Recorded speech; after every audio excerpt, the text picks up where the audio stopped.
कौन सा टॉपिक पहले करें, कौन सा टॉपिक बाद में करें, रिवीजन को कैसे किया जाना चाहिए। लगभग आप या तो एंड पर हो गए या फिर आपका सिलेबस कंप्लीट हो गया होगा, अब आपको रिवीजन करना है। तो ऑर्गेनिक केमिस्ट्री में किन किन टॉपिक्स और किन किन चैप्टर्स का आपको ध्यान रखना है, मैं अपनी तरफ से सजेशन आपको दे देता हूं कि ये चैप्टर आप पहले कर लोगे तो ज्यादा बेटर रहेगा। कोई भी चैप्टर छोड़ना नहीं है, हर चैप्टर से सवाल आता है। ठीक है, कौन कौन से चैप्टर सबसे पहले तैयार कर लेने चाहिए, तो उसमें से मैंने 3 सेट में डिवाइड किया है ऑर्गेनिक केमिस्ट्री को। हेलो बच्चों, बहुत बहुत नमस्कार, स्वागत है सभी लोगों का आज के इस वीडियो में। और इस वीडियो को बनाने का पर्पस ये है कि अभी जो आप पढ़ रहे होगे, कई बच्चे मैसेजेस वगैरह करते हैं तो समझ में आ जाता है कि अभी क्या आपकी प्रिपरेशन चल रही है। तो बहुत सारा कंफ्यूजन होता है अभी बच्चों के बीच में कि कौन सा टॉपिक पहले करें, कौन सा टॉपिक बाद में करें, रिवीजन को कैसे किया जाना चाहिए, क्योंकि ऑलमोस्ट सभी लोगों ने अपना सिलेबस तो कंप्लीट कर लिया है ना। लगभग आप या तो एंड पर हो गए या फिर आपका सिलेबस कंप्लीट हो गया होगा, अब आपको रिवीजन करना है। तो ऑर्गेनिक केमिस्ट्री में किन किन टॉपिक्स और किन किन चैप्टर्स का आपको ध्यान रखना है, इसको आज हम समझेंगे, है ना। और वैसे देखो, अगर आप लोगों ने पीवाईक्यू चैप्टर के साथ लगा रखे तो इतना तो आइडिया लग ही गया होगा कि कौन सा चैप्टर ज्यादा इंपॉर्टेंट है, कौन सा कम इंपॉर्टेंट है। मैं अपनी तरफ से सजेशन आपको दे देता हूं कि ये चैप्टर आप पहले कर लोगे तो ज्यादा बेटर रहेगा। कोई भी चैप्टर छोड़ना नहीं है, हर चैप्टर से सवाल आता है। ठीक है, तो छोड़ने वाला काम कुछ नहीं है, बस मेन चीज ये है कि आपको कौन कौन से चैप्टर सबसे पहले तैयार कर लेने चाहिए। तो उसमें से मैंने 3 सेट में डिवाइड किया है ऑर्गेनिक केमिस्ट्री को। सेट ए में कौन कौन से चैप्टर्स हैं आपके, देखिए। सेट ए में जो चैप्टर है जो सबसे पहले आपको कर लेना चाहिए ऑर्गेनिक केमिस्ट्री के रिवीजन में, वो है आपका जीओसी। देखो, सबसे पहले आपको कर लेना चाहिए जीओसी। अब सर जीओसी में क्या क्या इंपॉर्टेंट होता है वो मैं बता देता हूं आपको, क्या क्या चीजें आप करो इसमें जिससे ज्यादातर सवाल आए हैं। जीओसी में इंपॉर्टेंट है आपका इफेक्ट से रिलेटेड एसिडिक बेसिक स्ट्रेंथ। ठीक है, एसिडिक बेसिक स्ट्रेंथ जो है वो इफेक्ट से रिलेटेड जो होती है, ये आप इसमें कवर कर लो, है ना, क्योंकि एसिडिक बेसिक स्ट्रेंथ ये सबसे ज्यादा इंपॉर्टेंट है, इससे सवाल आएगा आपका। और इंटरमीडिएट्स कवर कर लो आप। ठीक है, इफेक्ट्स और इंटरमीडिएट्स। इंटरमीडिएट्स में लगने वाले कौन कौन सी चीजें होती, जैसे कार्बोकेटायन, कार्बेनाइन और फ्री रेडिकल की स्टेबिलिटी वाले सवाल कर लो। ठीक है, तो 2 प्रकार के आपको सवाल करने हैं इसमें, कौन कौन से, एसिडिक बेसिक वाले, रिवीजन इसका करना है आपको सबसे पहले, और इंटरमीडिएट में स्टेबिलिटी ऑफ इंटरमीडिएट, जैसे कार्बोकेटाइन की स्टेबिलिटी कैसे कंपेयर कराते हो, कार्बेनाइन की कैसे कराते हो, फ्री रेडिकल की कैसे कराते हो। इतना बस, ये 2 चीजें आपको इसमें करनी है ना। एल्डिहाइड कीटोन और कार्बोक्सिलिक एसिड की जहां तक बात की जाए, ये बड़ा इंपॉर्टेंट सा चैप्टर होता है। ठीक है, और इस चैप्टर में आप एनसीईआरटी बेस्ड रिएक्शन ही कवर करें, है ना। जैसे आपके जो क्लास नोट्स हैं, आप जहां से भी पढ़े हो, जिस भी टीचर ने आपको पढ़ाया है, उनके क्लास नोट्स को आप फॉलो करें, है ना, और एनसीईआरटी बेस्ड रिएक्शन की आप प्रैक्टिस करें। तो ये चैप्टर आपके लिए सेट ए में मैंने रखा है, ये हो जाए उसके बाद आप ये वाला कर लें। ठीक, हेलो एल्केन हेलोरीन में देखो, हेलो एल्केन हेलोरीन में जहां तक मैं बात करूं, इसमें आप SN1 रिएक्शन, SN2 रिएक्शन और E2 रिएक्शन इसमें इंपॉर्टेंट होता है। अल्काइल हैलाइड वाली जो रिएक्शन होती है ना, अल्काइल हैलाइड की एल्कोहलिक केओएच बहुत इंपॉर्टेंट है भाई, एल्कोहलिक केओएच बहुत इंपॉर्टेंट है। नीट में बहुत बार सवाल आया इस रिएजेंट पर, एल्कोहलिक केओएच वाले रिएजेंट पर। More stable alkene is the major product होता है ना, बिना रीअरेंजमेंट के आप बनाया करते हो, अल्फा से हेलोजन बीटा से H निकालते थे, तो ये वाली रिएक्शन बहुत इंपॉर्टेंट है। और SN1 SN2 रिएक्शन भी आपके लिए, हेलो एल्केन हेलोरीन जब आप पढ़ते हो तो आपको सबसे इंपॉर्टेंट यही मिलता है ना। SN1 में रेसेमाइजेशन होता है, SN2 में इन्वर्जन होता है, कार्बोकेटाइन के थ्रू SN1 जाती है, SN2 ट्रांजिशन स्टेट के थ्रू जाती है। सिंपल सी जो चीजें इसके अंदर होती हैं वो आपको कवर करनी है। नेम रिएक्शन एक अपने आप में बहुत इंपॉर्टेंट पोर्शन है, नेम रिएक्शन अपने आप में बहुत इंपॉर्टेंट पोर्शन है। लगभग 30 के आसपास नेम रिएक्शन है एनसीईआरटी में, है ना। और नेम रिएक्शन का एक वीडियो वैसे मैंने कर रखा है, वरदान सीरीज में एक लास्ट ईयर मैंने किया था, सारी नेम रिएक्शन एक बार में है। आप अगर यूट्यूब पे सर्च करोगे वरदान series name reaction Pankaj sir, तो आपको मिल जाएगा। 30 नेम रिएक्शन के आसपास है। आप खुद से करना चाहो तो खुद से कर लो, अगर आपको वीडियो से पढ़ना पसंद है तो आप वीडियो देख सकते हो, है ना। तो नेम रिएक्शन आपकी वहां से कवर हो जाएंगी। बायोमोलिक्यूल की बात करें तो बायोमोलिक्यूल में आपको ग्लूकोज पर मेन फोकस रखना है, और पेप्टाइड ग्लाइकोसिडिक लिंकेज कहां कहां पर होती है ये आप पढ़ लेना एक बार, है ना। ग्लाइकोसिडिक लिंकेज जैसे आपके सुक्रोज में, माल्टोज में, लैक्टोज में कहां कहां पर C1 C2 C1 C4 ये सब जो ग्लाइकोसिडिक लिंकेज है वो एक बार देख लेना किसमें कौन कौन सी लिंकेज होती है ना। और ग्लूकोज के बारे में पढ़ना है, ग्लूकोज की प्रिपरेशन हो गई, ठीक है, प्रिपरेशन एंड प्रॉपर्टीज ग्लूकोज की। ये आप इसमें कार्बोहाइड्रेट में कवर कर लेंगे। अमीनो एसिड में बस सिंपल सा आपको अमीनो एसिड ध्यान रखने कौन कौन से अमीनो एसिड होते हैं, और यूजुअली आप तो बायो वाले बच्चे तो आपको याद रहते हैं कौन से एसेंशियल अमीनो एसिड है, कौन कौन से नॉन एसेंशियल अमीनो एसिड है ना, और पेप्टाइड लिंकेज क्या होती है। ठीक है, और डीएनए आरएनए तो आपके दिमाग में बैठा हुआ है ना, डीएनए आरएनए सिंपल सा आपको पता है क्या क्या होता है, शुगर बेस फॉस्फेट वगैरह ये सब आप जानते हो। तो एक बार बस क्विक रिवीजन इसका कर लोगे तो ये कवर हो जाएगा आपका, बहुत बड़ा नहीं है ये। पॉलीमर की बात करें तो इसमें आपको मोनोमर, पॉलीमर और यूजेस है ना, इसमें आपको टेबल आपके पास है बनी हुई है ना, मोनोमर है, मोनोमर का पॉलीमर क्या है और यूजेस क्या है, बस इतना आप करते जाओ। मेरे ख्याल से 2 टेबल आपके पास होंगी है ना, 1-2 टेबल से ही काम हो जाएगा पॉलीमर में। Addition polymer, condensation polymer, monomer क्या होता है, पॉलीमर क्या होता है, बस एक बार ये बहुत इंपॉर्टेंट है। मतलब ये 2 पेज या 3 पेज से सीधे आपको 4 नंबर मिलते हैं इसमें और इसमें। 2 पेज 3 पेज के ही होते हैं ये, जितने बड़े नहीं होते हैं ना। जब आप शॉर्ट नोट्स आपके पास होंगे ना 2 पेज 3 पेज में आपने लिख लिए होंगे ये, तो इसको आप कवर कर लो आप है ना। और जिन लोगों के पास शॉर्ट नोट्स नहीं है तो टेलीग्राम चैनल है अपना नीट वाला पीडब्ल्यू, उसमें शॉर्ट नोट्स आ रहे हैं, आप चाहो तो वहां से भी डाउनलोड कर सकते हो। लेकिन खुद के नोट्स ज्यादा इंपॉर्टेंट है, वो जरूरी है। अगर खुद के नोट्स है तो आप उसी से ही पढ़ो है ना। तो ये सेट ए वाले चैप्टर्स हो गए। सेट बी वाले चैप्टर में चलें तो हाइड्रोकार्बन। हाइड्रोकार्बन में कुछ डायरेक्ट रिएक्शंस होती हैं है ना। हाइड्रोकार्बन में जैसे हाइड्रोजिनेशन रिएक्शन, बड़ी सिंपल सिंपल सी रिएक्शन है। अल्कीन में बात करें तो एडिशन रिएक्शन है ना, बड़ी सिंपल रिएक्शन होती है, बहुत ज्यादा चीज नहीं, बस एक बार आप देख लोगे पढ़ लोगे तो आ जाएगा। भाई पाई बॉन्ड ब्रेक कर देते हो एच और एच से हाइड्रोजिनेशन में। एडिशन रिएक्शन में कार्बोकेटाइन के थ्रू भी जा सकते हो आप है ना। फ्री रेडिकल एडिशन रिएक्शन भी होती है, पेरोक्साइड वगैरह डाल दो, एंटी मार्कोनिकॉफ। तो ये बहुत सिंपल सिंपल सी रिएक्शन, इसमें एक बार आप इसको कवर जरूर कर लेना। एल्कोहल ईथर फिनॉल की अगर हम बात करें तो इसमें फिनॉल की मेथड ऑफ प्रिपरेशन कुछ ज्यादा ही इंपॉर्टेंट है। फिनॉल की मेथड ऑफ प्रिपरेशन और विलियमसन ईथर सिंथेसिस है ना, ये बहुत ज्यादा इंपॉर्टेंट है। ऐसा नहीं कि बाकी नहीं पढ़ना है, बाकी भी पढ़ना, लेकिन इन पर फोकस करना। फिनॉल की एमओपी और विलियमसन ईथर सिंथेसिस वाली रिएक्शंस ये ज्यादा इंपॉर्टेंट है।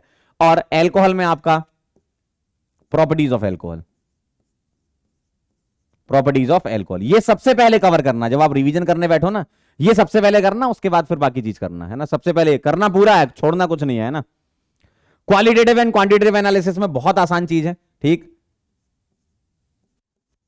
लसाइन एक्सट्रैक्ट क्या होते हैं, लसाइन टेस्ट इनके। ठीक, ड्यूमास जेल्डाल्स मेथड,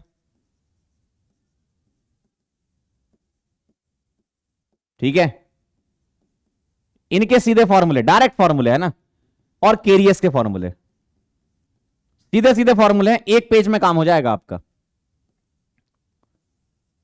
है ना, सीधे डायरेक्ट। क्वांटिटेटिव एनालिसिस में तो डायरेक्ट फॉर्मूले हैं, कुछ ज्यादा एडिशनल चीज नहीं है। क्वांटिटेटिव एनालिसिस में एक पेज में फॉर्मूला है, परसेंटेज क्लोरीन कैसे निकालते हैं, 35.5 अपॉन 143.5 इंटू W1/W इंटू 100, इस तरीके से ऐसे एक पेज में फॉर्मूले से काम हो जाएगा आपका, एक सवाल बन जाएगा इसमें है ना।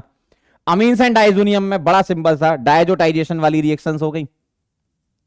ठीक है, डायजोटाइजेशन के बाद वाली रिएक्शन, डायजोटाइजेशन के बाद वाली, जैसे इससे रिलेटेड रिएक्शन सैंडमेयर, ठीक है, गेटरमैन, ये वाली रिएक्शन। ठीक, और अमीन्स में जो कि नेम रिएक्शन में ही कवर हो जाएंगी, आपकी हॉफमैन ब्रोमाइड रिएक्शन, पेज फाड़ रिएक्शन इसका नाम है ना।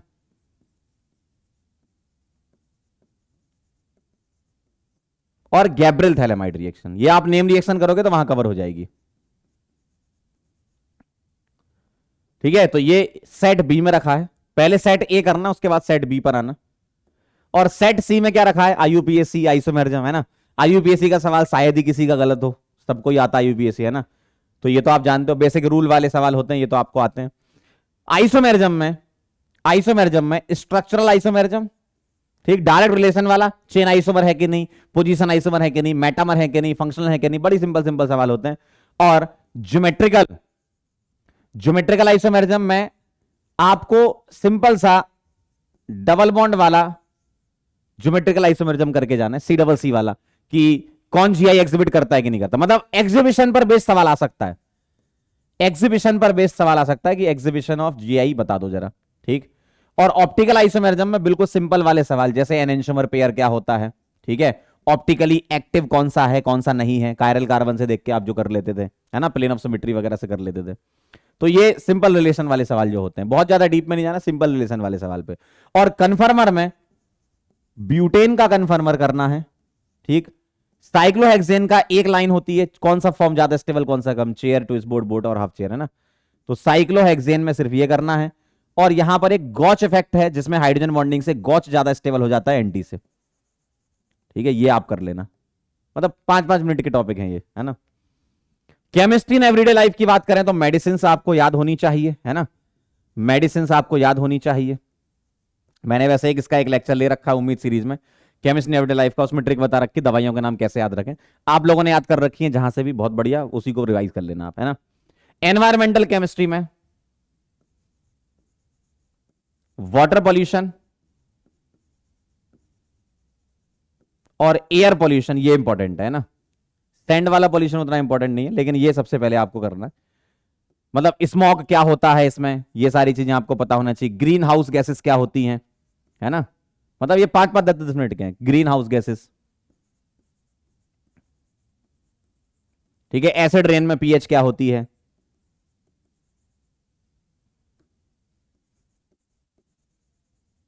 ठीक। वाटर पॉल्यूशन में किस आयन की कॉन्सेंट्रेशन का अपर लिमिट होता है, मतलब ड्रिंकिंग वाले जो स्टैंडर्ड है वो,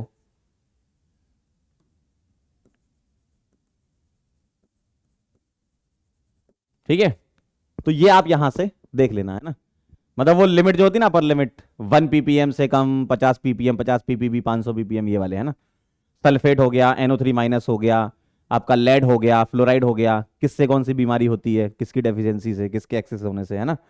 तो ये एक बार आप देख लेना कैसे करना है। ये तो बात हो गई थी अभी तक, क्या क्या क्या करना है। Set A, set B, set C, है ना। 2 भी क्यों, एक सी भी होगा, है ना। सेट ए, सेट बी और सेट सी, 3 थे। कैसे करना है, शॉर्ट नोट्स जहां से भी आपने पढ़ा हो, आपके पास शॉर्ट नोट्स होंगे, उससे आप रिवाइज करो, ठीक है। PYQs लगाओ और दोबारा से रिवाइज करो माइंड मैप्स की हेल्प से। अगर आपके पास माइंड मैप है तो बहुत बढ़िया, नहीं है तो टेलीग्राम चैनल से आपको डाउनलोड कर लेना, आपको मिल जाएंगे। अब ये बहुत इंपॉर्टेंट पार्ट है, क्यों, क्योंकि अभी आपके पास सारी चीजें हैं। आपके पास फिजिकल केमिस्ट्री भी है, इनऑर्गेनिक केमिस्ट्री है, फिजिक्स भी है, बॉटनी भी है, जूलॉजी भी है, इतनी सारी चीजें हैं। तो बहुत ज्यादा समय एक पर्टिकुलर पोर्शन पर आप नहीं दे सकते हो, ऑब्वियसली, है ना। सीधी सी बात है, आपके पास भाई सभी चीजें पढ़नी है ना, तो बहुत ज्यादा टाइम आपको पढ़ना है। क्योंकि अब देखो, मेहनत तो करनी पड़ेगी, आखिरी टाइम है, जान लगा दो एकदम, ठीक है, पीछे नहीं हटना, आप लग जाओ एकदम, जान लगा दो अब, है ना। लास्ट टाइम चल रहा है आपका, ये दिन आपको हमेशा याद आएंगे, सिलेक्शन आपका हो या ना हो, एकदम मतलब लगना चाहिए आपको कि यार आपने एकदम जान झोंक दी थी, है ना। तो मैक्सिमम आप 2 घंटे मैक्सिमम पढ़ सकते हो, 1.5 घंटे पढ़ो तो बहुत अच्छी बात है। क्यों, फिजिकल, इनऑर्गेनिक और बाकी फिजिक्स हो गया, बॉटनी, जूलॉजी को भी टाइम दे सकते हो। मैक्सिमम बता रहा हूं, 2 घंटे से ज्यादा नहीं होना चाहिए, इतना तो आपको अपनी एफिशिएंसी निकालनी है अपने अंदर से, है ना। मैक्सिमम 2 घंटे। अब इस 2 घंटे को आप स्प्लिट कर सकते हो 1 घंटा 45 मिनट और 15 मिनट में। ये जो 15 मिनट है, इसमें आप करोगे 3rd नंबर वाला काम, और ये सोने से पहले करोगे। जब आप सोने जाते हो ना, सोने एक तो पहले अपनी आदत बदल लो। बहुत सारे लोगों की आदत अभी भी रात भर पढ़ने की है और दिन भर सोते हैं।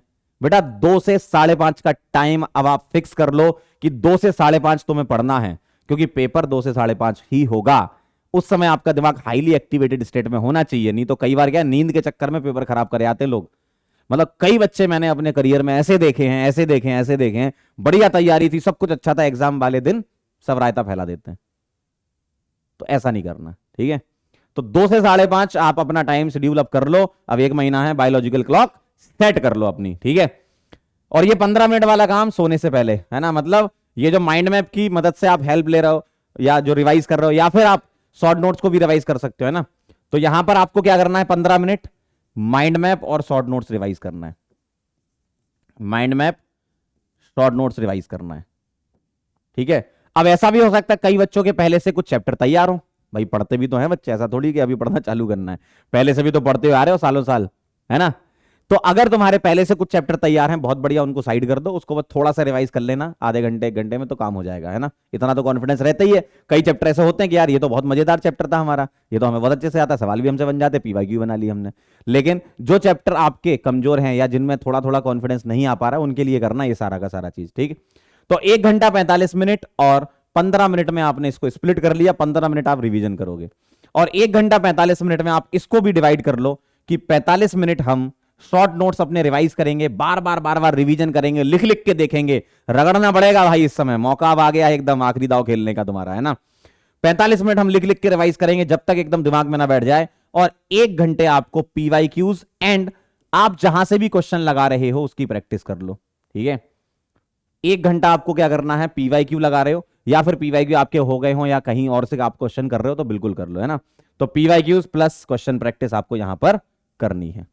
1 घंटा क्वेश्चन अभी ज्यादा लगाने हैं आपको, है ना। नहीं आ रहा वापस जाओ, नोट्स पढ़ो, शॉर्ट नोट्स समझ नहीं आ रहा फुल नोट्स देखो, लेकिन सवाल अभी अटैक करना है। अगर अभी आप सवाल पर अटैक करना सीख गए तो एग्जाम में जरूर अटैक हो जाएगा उस पर, ठीक है, नंबर आएंगे आपके। तो आपको क्या करना है, पीवाईक्यूज क्वेश्चन प्रैक्टिस करनी है 1 घंटे, 45 मिनट रिवीजन करना है किसी भी एक पर्टिकुलर चैप्टर का, और 15 मिनट अलग से निकाल के रख लो। सोने से पहले आपकी दवाई की तरह काम करेगा ये। सोने से पहले बस आपने एक बार देख लिया कि अच्छा मैंने आज ये किया था, ठीक है। तो इस तरीके से आपको चलना है, ठीक। टेलीग्राम का लिंक वैसे आपके डिस्क्रिप्शन में डलवा देंगे इसमें, है ना। बाकी टेलीग्राम चैनल ये है इस नाम से, ठीक। और जाते जाते अब हम आपको बोल देते थैंक यू सो मच, आपने बहुत ध्यान से मेरी बातें सुनी। और बस भाई डॉक्टर का टैग चाहिए अपने को यार। एक बार आप ये समझ लो कि आपने इस धरती पर जन्म लिया है और ऊपर वाले ने आपको मौका दिया है कि पेपर में बैठो, और अगर पेपर में बैठ रहे हो ना तो पूरी जान झोंक दो। लगना चाहिए कि भाई एकदम मतलब तैयारी करके आए हैं, रिजल्ट जो भी हो, लेकिन आपको लगना चाहिए कि आपने तैयारी बहुत जोरदार करी। आखिरी के 1 महीने आपने इतना पढ़ा कि मजा आ गया, ठीक है। चलो फिर मिलते हैं बेटा फिर किसी और वीडियो में, तब तक के लिए ओके बाय।